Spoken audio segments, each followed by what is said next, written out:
இப்பயும் பார்த்தீங்கன்னா ரோடு போட்டால் எதிர்ப்பு, இது போட்டால் எதிர்ப்பு, அது போட்டால் எதிர்ப்பு, இப்படி தான் போகுதோ தவிர அது ஆக்கப்பூர்வமான முறையில் மக்கள் முன்னாடி வச்சு இதில் 10 சரி இருக்குது, 5 தப்பு இருக்குது, உங்களுக்கு வேணுமா அப்படின்னு கேட்குற அரசியல் நம்மகிட்ட இல்லைங்க. டங்ஸ்டன் மதுரையில் எடுத்தால் கண்டிப்பாக 10 பிரச்சனைகள் அதில் இருக்குது. அது ஒரு முக்கியமான ஒரு மெட்டீரியல் நமக்கு வேணும்.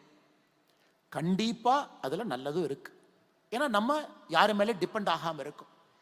அதில் வேலை வாய்ப்பு இத்தனை பேத்துக்கு வருது, இதில் பிரச்சனையானாலும் இத்தனை பேத்துக்கு வேலை வாய்ப்பு கிடைக்குது.